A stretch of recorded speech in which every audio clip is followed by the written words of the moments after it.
The drive-in screens of the 1950s glowed with shadows of monsters born from radiation and fear.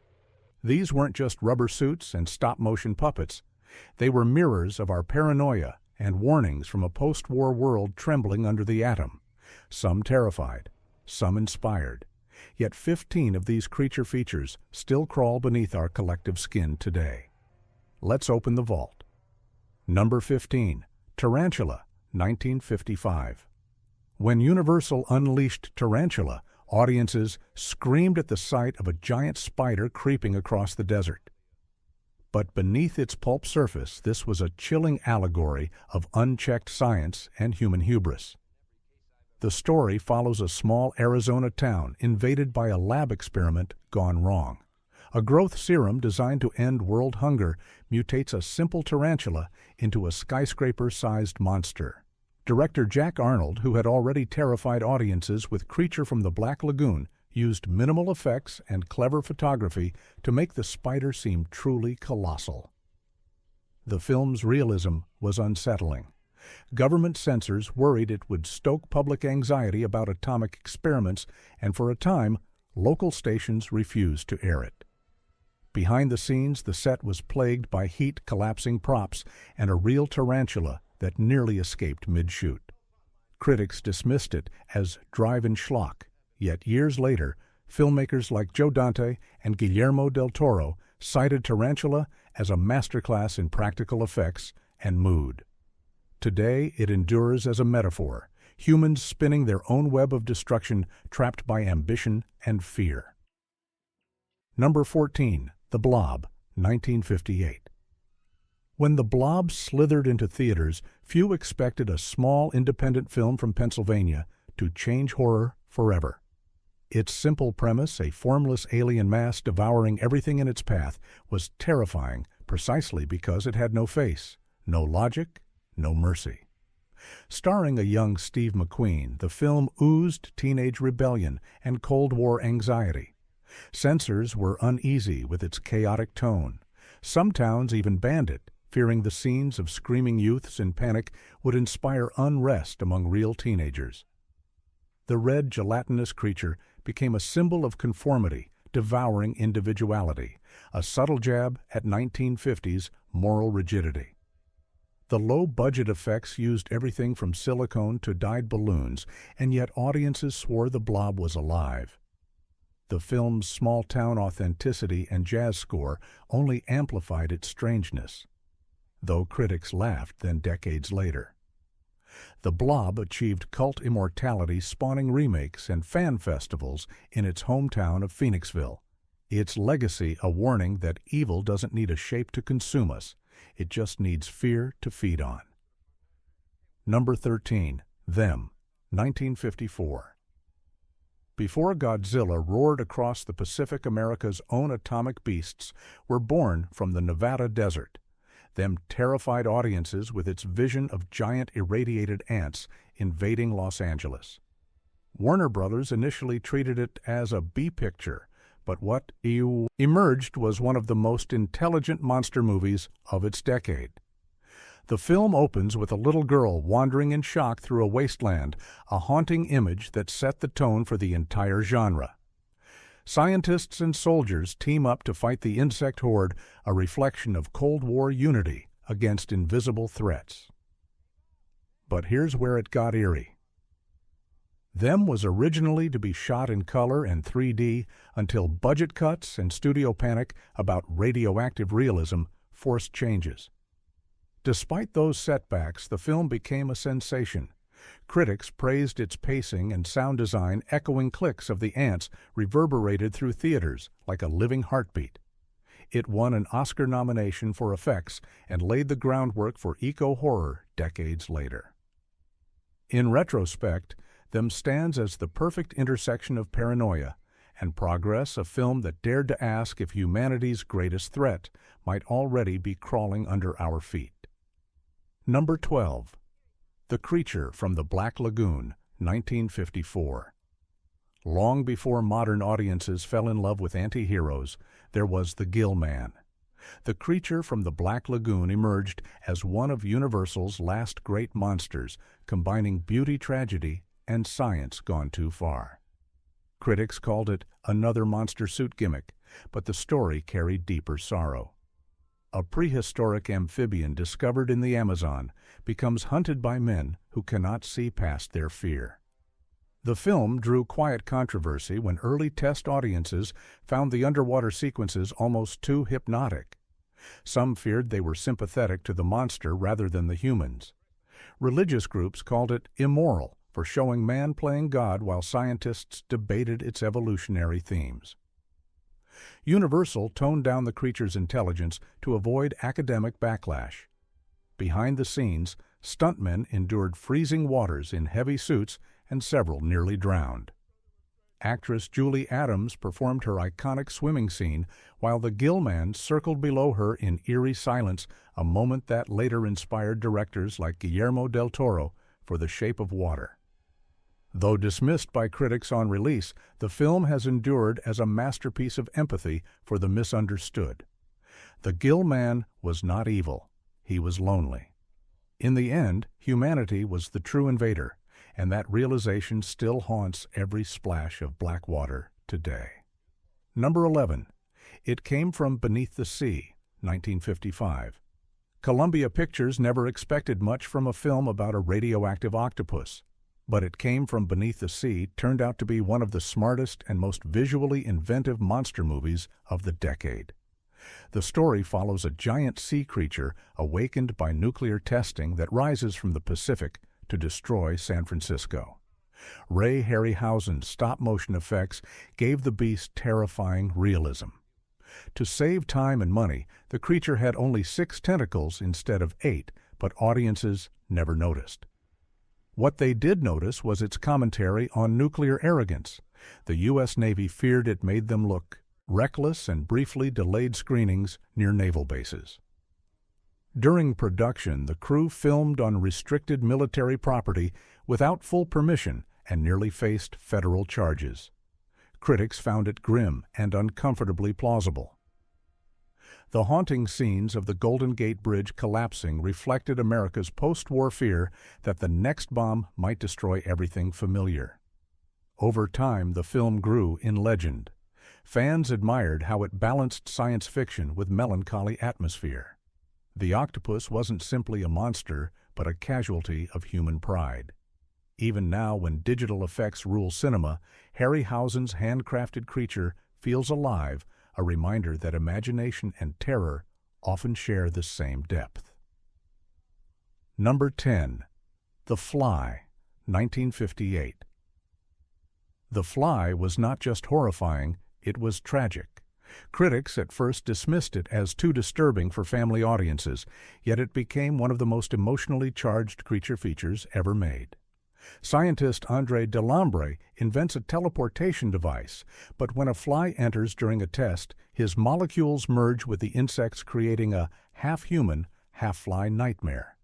The transformation scenes were so shocking that theaters in the South demanded cuts, claiming the film was too grotesque. The studio refused, but quietly replaced reels in select towns. The eerie finale, where the tiny fly screams, "Help me," became one of the most chilling endings in movie history. Actor David Hedison nearly quit after the first makeup test left him claustrophobic, and director Kurt Neumann struggled with pressure from censors who found the story too grim. Yet audiences loved it. Beneath the horror lay a warning about scientific obsession and the fragile line between genius and monstrosity.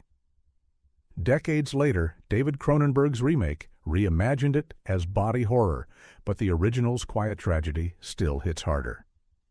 The Fly endures because it's about more than mutation. It's about the soul lost when curiosity forgets compassion. The buzzing in our ears even now is not fear. It's the sound of regret. Number 9. The Beast from 20,000 Fathoms, 1953. Before Godzilla, there was The Beast from 20,000 Fathoms. A prehistoric creature frozen in Arctic ice awakens after a nuclear test and marches toward New York, leaving destruction in its wake. It was one of the first films to fuse atomic age fear with mythic terror, and it started the entire giant monster trend of the decade. Audiences were stunned by its tone. This wasn't a campy monster romp, but a bleak vision of science gone mad. The beast's rampage across Manhattan mirrored headlines about hydrogen bomb tests. The U.S. military grew uneasy about the nuclear parallels and nearly banned promotion near naval recruiting centers. Some newspapers even accused it of spreading atomic panic. Ray Harryhausen's visual effects gave the creature a haunting presence. Every scale and movement carried weight, as if the monster had lived for centuries, waiting to reclaim the Earth. Behind the scenes, Harryhausen worked sleepless weeks, animating by hand under flickering lights. The dedication nearly broke him, but his art changed cinema forever. Critics later saw the film as a parable of humankind's arrogance. The monster was not evil. It was simply lost in a world that had changed without it. Today, the beast from 20,000 Fathoms remains timeless because its real horror lies not in the creature itself, but in what woke it up. Number 8. The Thing from Another World, 1951. The Thing from Another World emerged at the dawn of the Cold War, when fear of infiltration haunted every household. The story of scientists trapped in an Arctic base with a deadly alien organism was more than horror, it was a coded reflection of America's paranoia. Critics called it too intense, the government called it too suggestive. But audiences couldn't look away. The alien's design was simple, yet terrifying, a humanoid monster feeding on blood and distrust. Production tensions were fierce. Director Christian Nyby clashed with producer Howard Hawks over pacing and tone. Hawks wanted realism, Nyby wanted suspense. The result was both. The overlapping dialogue and cold claustrophobic sets became hallmarks of modern horror. Censors frowned upon the subtext of mistrust between scientists and soldiers. Some religious leaders condemned it for portraying humanity as insignificant next to cosmic life. Yet the film's ending with the haunting phrase, "Keep watching the skies," became prophetic. It warned that the real danger wasn't the alien. It was ignorance and fear. Later, John Carpenter would remake it into his masterpiece, The Thing. But the original still stands tall. It captured the moment America stopped trusting shadows and started fearing its own reflection. Number 7. The Deadly Mantis, 1957. When Universal announced The Deadly Mantis, critics rolled their eyes. Another giant bug movie, another atomic monster. Yet this one surprised everyone by blending genuine suspense with eerie realism. The plot follows a massive praying mantis released from Arctic ice as it swoops down over cities, devouring everything in its path. The film cleverly used stock footage from military archives and Arctic expeditions, giving it an almost documentary tone. That authenticity disturbed audiences. The Pentagon reportedly complained that its footage was misused to imply military weakness. Several TV stations refused to broadcast the film for fear it might embarrass the Air Force. Behind the scenes, the giant mantis prop barely worked. Crews suspended it from wires in freezing conditions while actors screamed beneath. The monster's glassy stare and jerky motion, however, made it feel unsettlingly alive. Critics later compared its slow, looming attacks to nightmares from war veterans who had witnessed aerial bombings. Though mocked at first, The Deadly Mantis endured as one of the decade's most unnerving monster tales. Its message was clear. Nature itself would rise against humanity's arrogance, and no weapon could stop it. Watching it today still feels like opening a window to our old fears where the sky above was not safety, but warning. Number 6. The Monster That Challenged the World, 1957. Few creature features blended realism and dread as effectively as The Monster That Challenged the World. Produced by the modest Regal Films and distributed by United Artists, it told the story of mutated sea mollusks rising from California's Salton Sea after a military earthquake test. What could have been routine pulp turned into something startlingly atmospheric and unsettlingly believable. The monsters themselves were grotesque giant larvae with armored bodies and twitching mandibles built from full-scale animatronics submerged in real water tanks. Their movements felt unnervingly organic. Some test audiences were so disturbed they left midway through the premiere. The U.S. Navy cooperated with the filmmakers, allowing real military footage, which only deepened the illusion of authenticity. But controversy followed. Several scientists protested the film's implications about nuclear testing contaminating natural reserves. Television promotions were quietly pulled from some stations in California due to fears of upsetting local residents near the Salton Sea. Behind the camera production was chaotic. Heavy animatronic suits leaked hydraulic fluid into the tanks, causing short circuits. Actors endured toxic fumes from the mechanical creatures. Despite all this, the film found a loyal following. Critics began to see it not as cheap entertainment, but as a study in Cold War anxiety, the fear that human curiosity might awaken something primordial. Today, the monster that challenged the world survives as one of the rare 1950s monster movies that feels eerily plausible. Its greatest horror is not its monsters, but the reminder that humanity's experiments often leave ripples we can never contain. Number 5. The Giant Claw, 1957. The Giant Claw was never meant to be funny, but fate had other plans. When Columbia Pictures released it, audiences laughed so hard the cast hid in embarrassment. Yet beneath the ridicule, the film holds up as a fascinating relic of its era, a blend of ambition, failure, and haunting subtext. The story centers on a mysterious flying creature attacking aircraft over North America.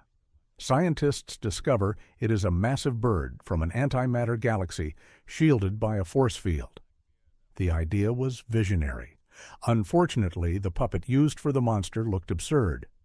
Director Fred F. Sears had expected state-of-the-art effects from a professional team, but budget cuts forced producers to hire a low-cost outfit in Mexico. When the grotesque marionette finally appeared on screen, it doomed the movie's reputation overnight. However, audiences missed the point. Beneath its strange visuals, the Giant Claw warned against the blind faith humanity placed in technology and air power. It reflected the 1950s obsession with radar defense and the fear that unseen dangers could fly above without warning.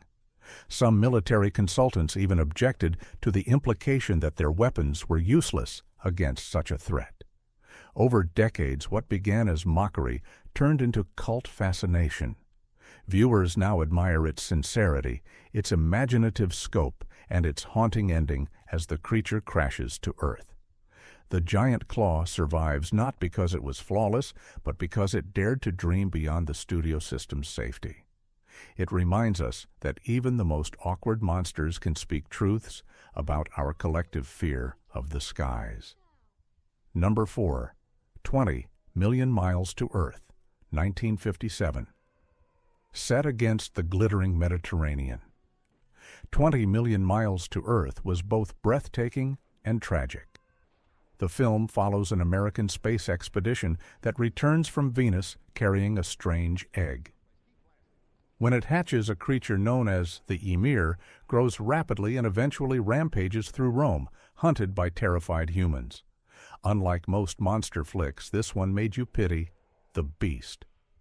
Ray Harryhausen's stop-motion animation brought the Emir to life with emotional precision. Every movement conveyed pain and confusion rather than malice. Harryhausen even studied animal anatomy to give it believable muscle motion. The creature's capture and eventual death atop the Roman Colosseum turned the movie into something more than spectacle. It became myth. During production, Italy's government nearly revoked filming permits after mistaking the crew's military props for real U.S. weapons. The Vatican expressed discomfort with the imagery of mankind killing a creature in an ancient symbol of bloodsport. Censors demanded changes, but Harryhausen refused. When released, critics were divided. Some saw it as routine monster fare, while others sensed something deeper, a meditation on innocence crushed by fear. Over time, 20 million miles to Earth found its audience among artists who saw the Ymir as the first truly sympathetic alien. Today, the film remains haunting, not for its destruction scenes, but for its final quiet moment as the Ymir dies reaching toward the sky. It still asks the question that haunted the atomic age. Who is the real monster, the creature, or the species that cannot stop conquering? Number 3. Godzilla, King of the Monsters, 1956. When Godzilla, King of the Monsters thundered into American theaters, it was already a sensation in Japan. The original film Gojira had shocked audiences in 1954 with its haunting imagery of nuclear ruin. But when it crossed the Pacific, the message was transformed into something both familiar and foreign. The result was one of the most powerful creature features ever made. The American release added new scenes with actor Raymond Burr to give the story a Western perspective, yet the soul of the film remained intact. Godzilla was not a villain, but the embodiment of atomic horror, an ancient force awakened by human arrogance. His rampage through Tokyo was filmed like a documentary of destruction, every roar echoing the trauma of Hiroshima and Nagasaki. Censors in the United States wanted to remove the most devastating moments, showing burned victims and collapsing cities. They feared the imagery was too close to recent memory. But some prints escaped those cuts, and the full power of Godzilla reached a stunned public. Behind the scenes, the suit actor Haruo Nakajima endured unbearable heat inside the rubber costume, sometimes collapsing from exhaustion while filming miniature city sets engulfed in flames. Critics initially dismissed it as foreign monster nonsense, yet scholars now see it as a profound anti-war statement. The film's heart lay in its sorrow, not its spectacle. It asked what happens when humankind becomes the creator of its own nightmares. Nearly 70 years later, that roar still vibrates through cinema, reminding us that nature never forgets the sins of science. Number 2. The Black Scorpion, 1957. The Black Scorpion was born from Mexico's volcanic landscapes and the fevered imagination of special effects legend Willis O'Brien, the man behind King Kong. The story follows a team of scientists uncovering giant prehistoric scorpions unleashed by volcanic eruptions. At first dismissed as yet another monster yarn, it soon revealed unexpected artistry and primal tension. The subterranean sequences are among the eeriest in 1950s cinema. Stop-motion creatures emerge from glowing caves, devouring cattle and crushing trains. Children screamed in theaters as the monster's clicking claws filled the soundtracks. Warner Brothers executives debated cutting the most intense scenes, fearing parental outrage, but the footage stayed. Behind the camera, O'Brien faced personal turmoil. He struggled with alcoholism and grief over his wife's death, but poured his emotion into the animation. Every scorpion movement carried pain and beauty. The climactic battle inside a soccer stadium symbolized the collision between ancient nature and modern civilization, though overshadowed by Godzilla and them. The Black Scorpion has aged remarkably well. The miniature sets, handcrafted monsters, and raw performances give it authenticity absent in modern effects. More importantly, it captures the era's mood of dread and awe, the sense that Earth itself might rebel against mankind. Watching it today feels like witnessing a myth retold through the lens of fear and wonder. Number 1. The Day the Earth Stood Still, 1951. The Day the Earth Stood Still stands above all others because it dared to replace fear with conscience. Released at the height of Cold War paranoia, it told the story of an alien visitor named Klaatu and his robot companion Gort, who arrive in Washington to deliver a warning to humankind. If humans cannot control their violence, the universe will destroy them. Audiences expecting monsters were instead confronted with morality. The film's quiet pacing and eerie score created tension without terror. Some politicians accused it of spreading communist sympathy. The FBI even monitored its production after leaks suggested it carried a peace message. Censors demanded script changes to remove religious implications, but director Robert Wise resisted. Behind the scenes, actress Patricia Neal forgot her lines during the famous Gort scene and improvised the words that became immortal, Klaatu Barada Nikto. Composer Bernard Herrmann's electronic score used experimental instruments like the theremin to evoke both awe and melancholy. When it premiered, crowds left in silence, not screams. It was the first science fiction film to challenge rather than comfort. Its message still resonates that humanity's greatest threat is not invasion from space, but the hatred within itself. Over 70 years later, The Day the Earth Stood Still remains cinema's plea for peace wrapped in the imagery of cosmic dread. It transformed the creature feature into a moral fable, proving that even monsters and machines could teach compassion if we dared to listen.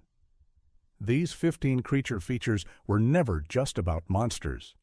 They were mirrors held up to a frightened world trembling beneath the shadow of the bomb. Each film whispered the same warning: fear can destroy, but reflection can heal. Which of these classics still haunts your dreams today? Subscribe and tell us which creature still crawls in your memory.